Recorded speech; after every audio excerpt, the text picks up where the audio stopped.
Hey, good people. It's your girl, Frederica McClary Easley, Flow to Hill Yoga. Y'all see it. Um, I want to come on today and talk about something real. Like we're not gonna flow. We're gonna have some real talk, specifically for my ladies, but for the men who may be in your life, in your lives, who are supporting y'all.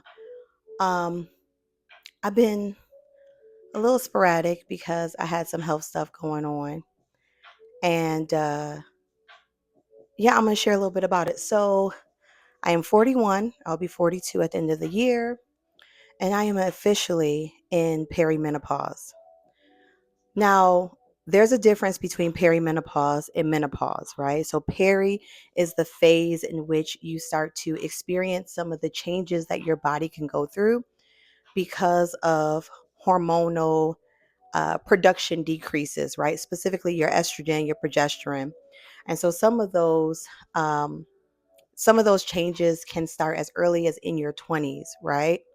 Menopause specifically is denoted by or signaled by 12 full months, so a full year without ain't flow. Okay. So a couple of things started happening to me, or I started experiencing rather, that light bulb goes off. Something is going on, right? Like something is, I'm never going to say not right, but something is different, right? So the first one was the hot flashes, right? They initially were in the middle of the night. And I already sweat in my sleep, right? Like if I'm in a deep sleep, is going down. However, this literally felt like Satan himself was sitting on my chest, okay? Like an inferno, okay? I could wring out my nightgown. Like it was just like sheets got to be changed. I mean, it's a whole situation, right? Like remake the bed, all of that. It was that kind of level of sweat when the flash would come, right? The other thing is those who know me know that I am a very moisturized person. I don't like being ashy.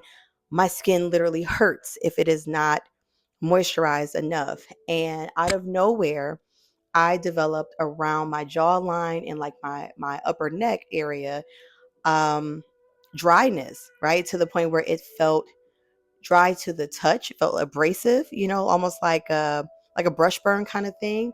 And also it literally hurt. Okay. I would have to lather that area like 4 or 5 times a day in order for it to just feel kind of normal or there to be relief. And then the other thing, so brain fog, yup, that, okay. In the middle of a sentence, just forgetting where I was going or like what my next word was going to be. But for me, the thing that, was the tip of the iceberg or the straw that broke the camel's back, whatever you want to use, was in a 30-day period, I had 3 cycles. And when I'm talking about cycles, I'm talking about like full blown, like first 2 days, super heavy. I'm talking about cramps where it felt like somebody was just in my stomach, like twisting stuff around. You know what I mean? Like it was horrible. It was horrible. It was uncomfortable.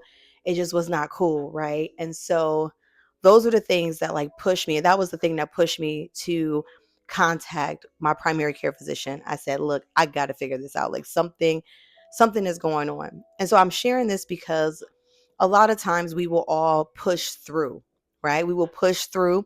And sometimes your physician may say, "Oh, well, it was just a month of experiencing this, let's wait a couple more months, let's see how a couple more months go." No. You know what I'm saying? No. There's no need for you to sit in that kind of discomfort in order for you to start having the proper test done, blood work, things of that nature, so that you can figure out like what's going on with your body. And I would rather like, know than to be waiting and it's something that could need early detection. And so now we're just wasting time, right? So I was like, nah, we're not doing that. Um, so immediately contacted them, and luckily I have a provider who listens, a provider who is not trying to talk me out of or think that I am being dramatic or just exaggerating. And so I was able to have an ultrasound to rule out fibroids and cysts, because that is something that specifically for Black women, we are disproportionately impacted by. So got that clear, got that clean bill of health with that. And then wound up having my blood work done and things of that nature. And so, yes, at 41, almost 42, I'm officially in Peri. And Peri is no joke, right? Um, Literally it it can alternate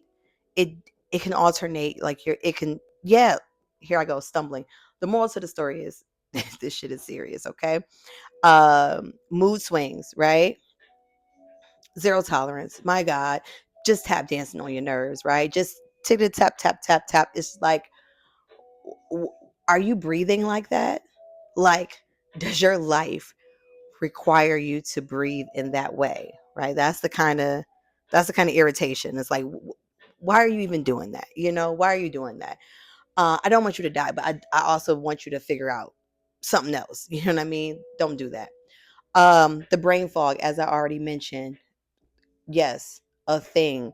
Many of you know that between yoga and strength training, I am working out at least 4 or 5 days a week. And so, yes, I know that this is not the body of my 20s. This is not the body, pre children, right? Even in my 30s, kind of thing. But I also was noticing that I was holding on to weight in my midsection, right? This is another thing of estrogen, y'all, or estrogen depletion. Um, is because we all know that cortisol is like the silent killer. Stress is a silent killer. And so if you are constantly releasing cortisol, your body is constantly in a heightened state, right? Like your sympathetic nervous system is in fight, flight, freeze. And so it is disrupting your sleep. We know that sleep is necessary for the body to recover and rejuvenate itself. So all of this stuff is connected. All of this stuff just like plays into each other, right? So on the journey of figuring everything out, and I wanted to share with y'all because the women in my family, I couldn't even really get any guidance from them or a sense of like what to expect because most of the women in my family have either had a full or a partial hysterectomy, right? And that's another thing with Black women and women of color is that they will push that on you, right? They don't necessarily want to deal with our root causes, our core causes more often than not. And so hysterectomies are at a disproportionate rate suggested and or performed on Black women. I'm only speaking of Black women because I'm a Black woman, right? um but so talking to the providers, and I opted to go into hormonal therapy, right? So I am taking estrogen and progesterone, right, to make up for what my body is, or the lack that my body is naturally producing, right? Like the changed amount. And so a couple of things I learned, and I'm gonna share them with y'all because sometimes these people don't be telling us, okay? And sometimes you also don't want to do the whole like, Google doctor thing or whatever because it can have you go down a rabbit hole, baby, and you will think that like your left eye is about to fall out.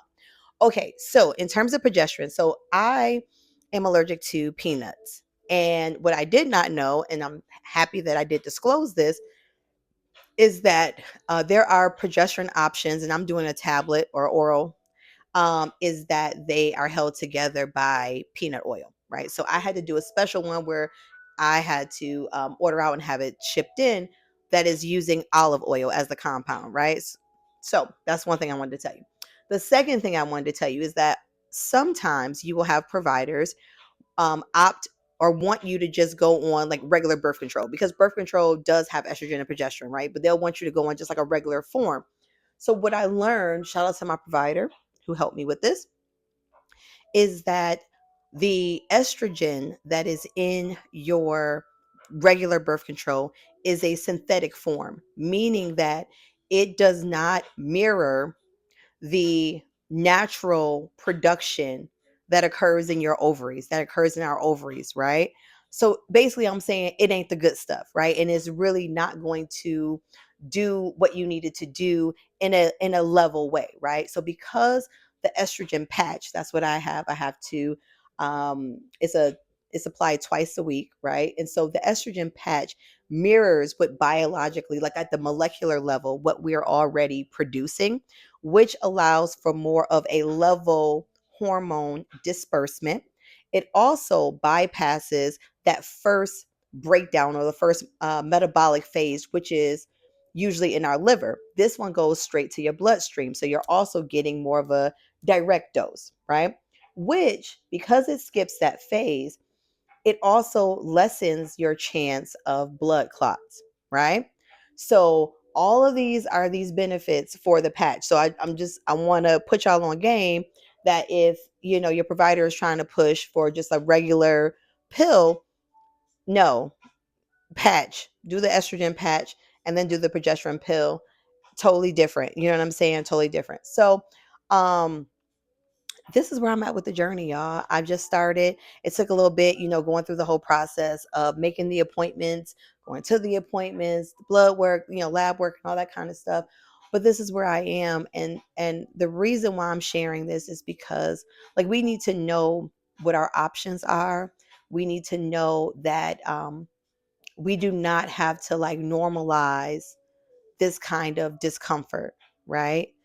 And also that you're not crazy. I mean, you hear stuff now, we're hearing stuff about stiff shoulders and stuff that like we hadn't heard before. And so a part of normalizing our humanity, right? And our bodies being thought about and cared for, and even how we're intentionally dealing with our bodies is being able to share these stories. So this is a part of my story. I will keep y'all, kind of like in the loop or whatever. um but yeah, if you're experiencing any of these things, the brain fog, the drastic change in your cycles, your um just increase or midsection gain that you just can't seem to get rid of, especially depending on like how active you are, um mood changes, drastic mood changes, like if you're experiencing these things, don't ignore them. Don't ignore them. There are things that you can do to help level your body. And yeah, that's my TED talk for the day. All right. I'll see y'all in the rebound. Later.